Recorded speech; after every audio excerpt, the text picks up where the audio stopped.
दर्शकों, जुलाई का महीना शुरू होने जा रहा है और हम सबके मन में ये जिज्ञासा रहती है कि ये महीना हमारे लिए कैसे जाने वाला है। जो भी ग्रह गोचर की स्थिति बनती है उसका प्रभाव हमारे जीवन पर निश्चित देखने को मिलता है।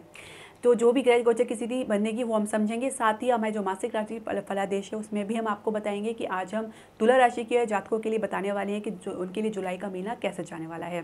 हरे कृष्ण दर्शकों, वैदिक एस्ट्रोलॉजी में स्वागत है। मैं ज्योतिष आचार्य पूजा। तो जैसे मैंने बताया कि हमारी मासिक राशि फलादेश में हमने अब तक आपको 6 राशियों के बारे में बता चुके हैं। अगर आपका कोई मिस हो चुका है तो आप हमारी प्लेलिस्ट देख सकते हैं।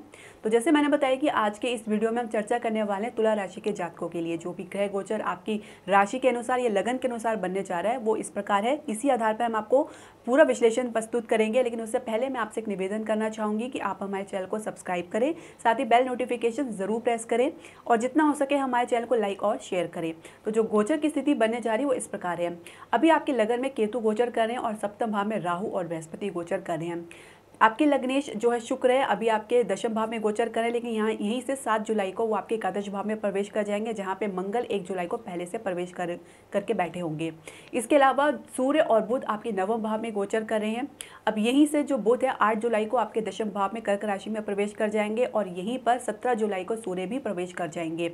आपके जो पंचम भाव में है शनि गोचर कर रहे हैं, जो कि अभी वक्री अवस्था में है।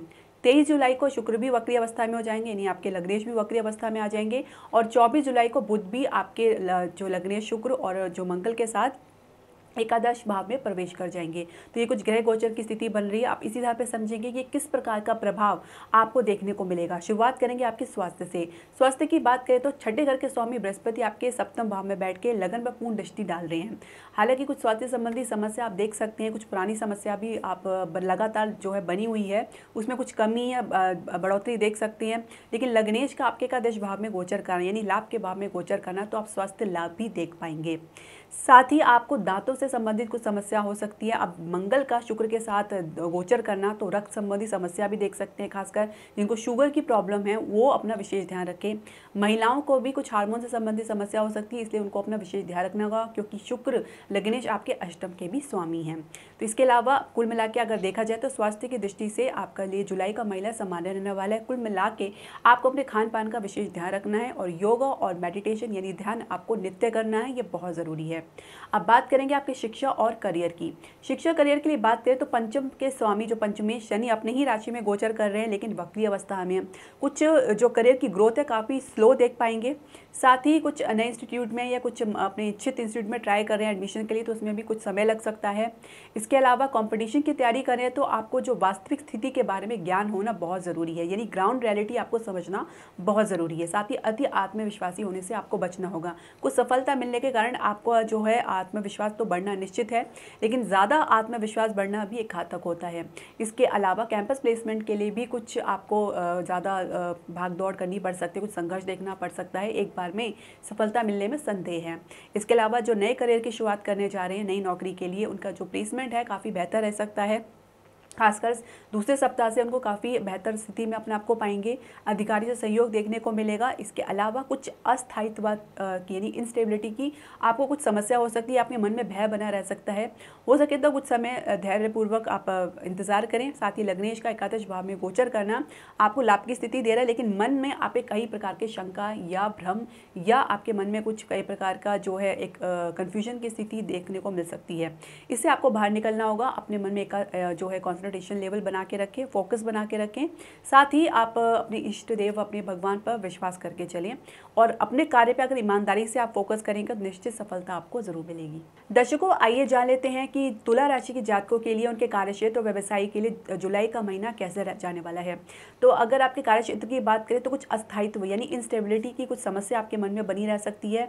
खासकर दूसरे सप्ताह से जब आप बुध आपके अपनी शत्रु राशि कर्क में जब दशम भाव में गोचर करेंगे, लेकिन मध्य जुलाई के बाद कुछ बेहतर स्थिति में अपने आप को पाएंगे जब सूर्य उनके साथ युति बनाएंगे।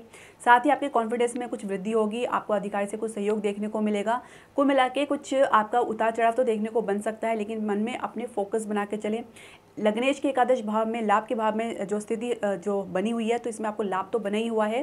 साथ ही आपके जो कॉन्फिडेंस में भी वृद्धि आपको देखने को मिल सकती है। नई नौकरी का प्रयास करें तो उसमें भी आपको ये चुनौती रहेगी कि कौन सा ऑफर आप एक्सेप्ट करें, क्योंकि ये भी होना तय है कि कुछ भ्रम की स्थिति भी बन सकती रहती है। तो इसमें आपको किसी एक्सपर्ट की या किसी एक्सपीरियंस बंदे की या किसी एक्सपीरियंस व्यक्ति की सलाह आपको लेनी चाहिए। अब बात करेंगे आपके व्यवसाय की। तो व्यवसाय की बात करें तो सप्तमेश का लग्नेश के साथ एकादश भाव में जब युति होगी तो देखेंगे कि व्यवसाय के लिए दिन रात दोगुनी आपकी जो तरक्की करेगा। साथ ही जो दूसरे भाव के स्वामी हैं, जो सेविंग का भाव जिसे कहते हैं, उसका भी भाव के स्वामी जो है मंगल है, एकादश भाव में रहेंगे तो सेविंग में वृद्धि, फाइनेंशियल सेक्टर यानी वित्तीय क्षेत्र के लिए भी काफ़ी मजबूती आपको देखने को मिलेगी। विदेश से भी कुछ लाभ प्राप्त हो सकता है। साथ ही आपके जो व्यवसाय के लिए कुछ अच्छी डील आप साइन कर सकते हैं, कुछ लॉन्ग टर्म की डील आप साइन कर सकते हैं। इसके अलावा कुछ आपको रिटर्न, जहाँ पे पहले से इन्वेस्ट किया तो वहाँ पे भी कुछ आपको अपेक्षित रिटर्न देखने को मिल सकता है। लेकिन केतु राहु की उपस्थिति कुछ दिमाग में कुछ प्रकार का भ्रम या भय बना सकता है। कई बार आप कुछ निर्णय लेने में असमर्थ महसूस कर सकते हैं, कुछ महत्वपूर्ण निर्णय लेने में आपको कुछ असुविधा भी हो सकती है। तो इसके लिए आपको विशेष ध्यान रखना होगा। लेकिन आपकी बात करें जुलाई के तो आपके व्यवसाय के लिए प्लस रहने वाला है। अब बात करेंगे आपके प्रेम संबंध और वैवाहिक जीवन के लिए जुलाई का महीना कैसे जाने वाला है। तो प्रेम संबंध की बात करें तो वक्री शनि का अपनी ही राशि पे गोचर करना, तो ये कुछ परीक्षा की घड़ी भी कह सकते हैं। आपके संबंध में यदि ईमानदारी है, आपके संबंध में यदि आपको गंभीरता दिखती है तो ये संबंध निश्चित ही तौर पर आगे चलेगा। साथ ही संबंध में कुछ अपना किसी प्रकार का दबाव महसूस कर सकते हैं। इसके अलावा कुछ पुराने संबंध या पुराने कॉन्टैक्ट्स आपकी लाइफ में फिर से उभर सकते हैं। हो सकता है वो आपसे फिर से जुड़ना चाहें। ये आपके लिए काफ़ी कन्फ्यूजन की स्थिति भी हो सकती है। इसके अलावा प्रेम के विवाह के लिए अगर आप प्रयास कर रहे हैं तो उसके लिए भी आपको काफ़ी उठापटक देखने को मिल सकती है। जो है विवाह का प्रस्ताव भी अगर आपको मिला है तो उसके लिए भी फाइनल होने के लिए भी काफ़ी आपको संघर्ष करना पड़ सकता है। विवाहित दंपत्ति की बात करें तो सप्तमेश का एकादश भाव में आपके लग्नेश के साथ युति बनाना, तो आप लोगों के बीच में एक प्रकार का सहयोग देखने को मिलेगा, एक प्रकार की गंभीरता तो देखने को मिलेगी। साथ ही आप एक दूसरे को समझने की कोशिश भी करेंगे। जीवन तो मधुर रहेगा, लेकिन फिर भी केतु और मंगल जो है एक पापी ग्रह, राहु जो है एक पापी ग्रह है, जिसके कारण कुछ तनाव भी आपको देखने को मिल सकता है, कुछ मिसअंडरस्टैंडिंग भी देखने को मिल सकती है। इसके लिए आपको विशेष सतर्क रहने की आवश्यकता है।